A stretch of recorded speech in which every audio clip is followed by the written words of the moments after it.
नमस्कार दोस्तों, हिंदी राष्ट्रभाषा अभियान में आपका पुनः स्वागत है। इसके पहले मैंने भाषा संबंध में आपको जानकारी दी थी और आज से मैं प्रारंभ कर रहा हूं व्याकरण, क्योंकि भाषा और व्याकरण दोनों एक दूसरे के पूरक हैं।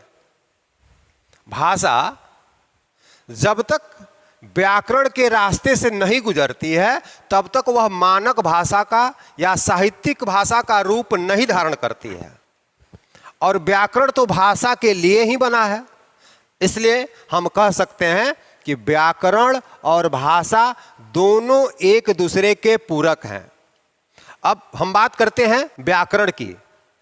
तो व्याकरण क्या है?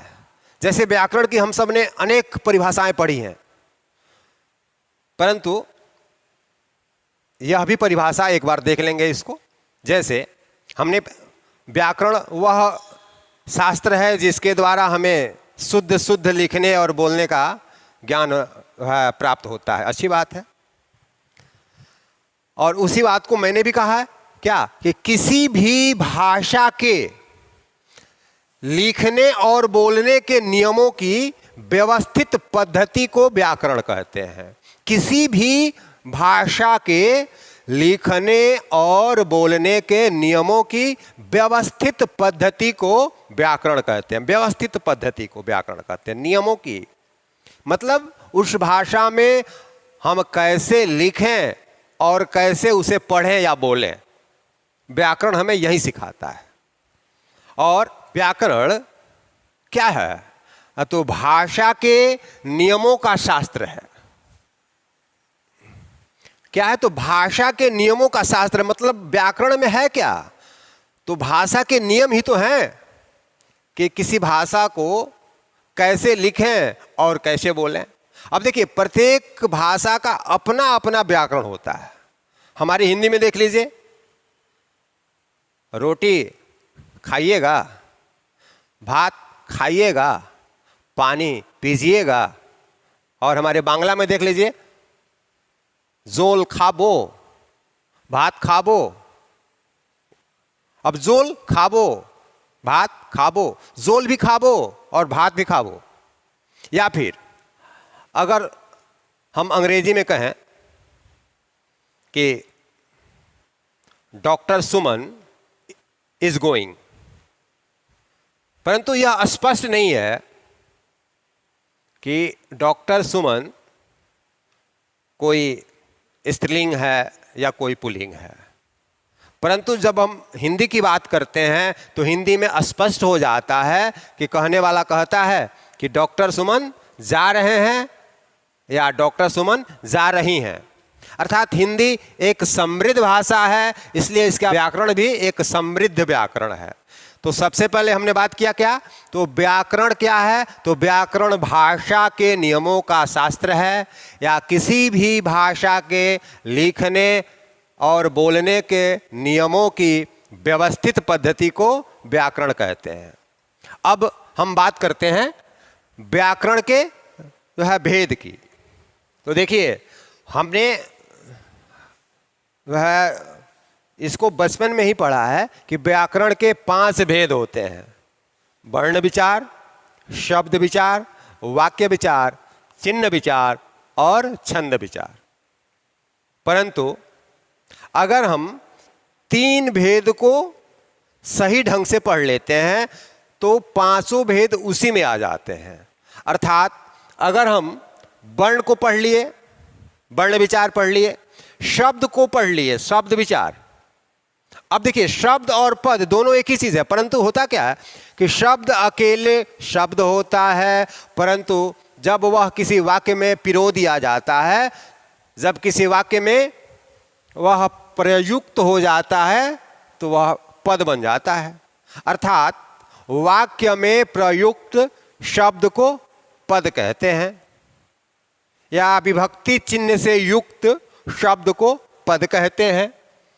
तो वर्ण विचार, शब्द विचार और वाक्य विचार, अगर हम ये 3 पढ़ लेते हैं तो बाकी चिन्ह और छंद भी उसी में आ जाते हैं, क्योंकि वाक्य की जब रचना होती है तो उसमें चिन्हों का प्रयोग अपने आप आता है और छंद तो वाक्य से ही बनाए जाते हैं। इस प्रकार व्याकरण के मुख्य रूप से 3 भेद हैं, वर्ण, शब्द और वाक्य। अब हम बात करते हैं वर्ण की। वर्ण, जैसे हमने बहुत से व्याकरण में पढ़ा है, अच्छी बात है, सही बात भी है कि वर्ण वह मूल ध्वनि है जिसके खंड या टुकड़े न हो। वह मूल ध्वनि है जिसके खंड या टुकड़े न हो। लेकिन अब ये कैसे स्पष्ट होगा कि कौन सी ध्वनि? गाड़ी चल रही है, उसमें से भी ध्वनि आ रही है। आप कोई जो है कोई डंडा लेकर के किसी चीज पे पीट रहे हैं, उसमें से भी जो है ध्वनि आ रही है। ताली बजा रहे हैं, उसमें से भी ध्वनि आ रही है। मतलब अनेक प्रकार से ध्वनि आ रही है। फिर कौन सी ध्वनि, उसमें से कौन सी ध्वनि, कौन सी मूल ध्वनि क्या? तो नए नए लोग इसको स्पष्ट रूप से जो है नहीं समझ पाते हैं। मैंने इसे आसानी से समझने के लिए कुछ जो है प्रयास किया है। क्या कि यह जो है ना, यह है वाग यंत्र। वाग यंत्र, बोलने वाली मशीन। हमारी बोलने वाली मशीन यहीं पे है। अब यहां से भी ध्वनि निकलती है। अब देखिए, हम बोल रहे हैं अभी और छींक आ गई, खांसी आ गई, वो भी एक ध्वनि है। तो क्या वो वर्ण है कि नहीं है? वो भी तो इसी से निकली हुई है। वो भी इसी से निकली हुई है।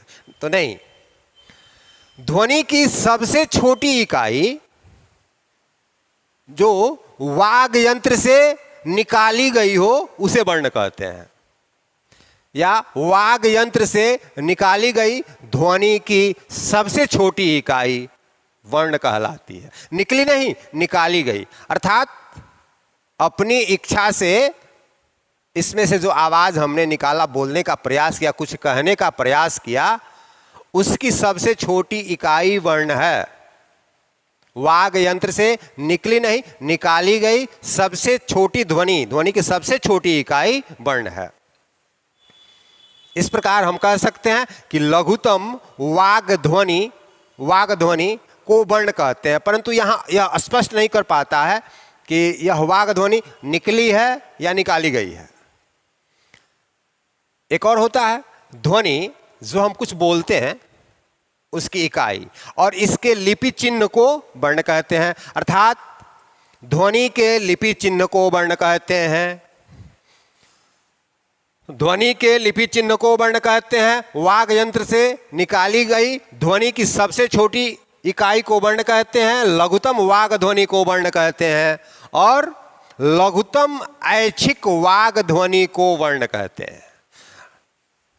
यह अगर देखा जाए तो सभी परिभाषाएं अच्छी हैं, परंतु यह परिभाषा कि लघुतम ऐच्छिक वाग ध्वनि को वर्ण कहते हैं। ऐच्छिक, अपनी इच्छा से निकाली गई ध्वनि, लघुतम सबसे छोटी ध्वनि वर्ण है। धन्यवाद। मुझे उम्मीद है कि अभी जो 2-4 मिनट में मैंने आपको समझाने का प्रयास किया, आपको यह बात अवश्य समझ में आई होगी। और अगर आपको लगता है कि मैंने आपको सही दिशा देने का प्रयास किया है, तो सबसे पहले प्लीज़ हमारे इस चैनल को सब्सक्राइब करें, लाइक करें, और जितना हो सके आपसे अधिक से अधिक इसे शेयर करें, ताकि हम अपनी बात कई जगहों तक पहुंचा सकें और हम अपने इस राष्ट्रभाषा अभियान में सफल हो सकें। धन्यवाद।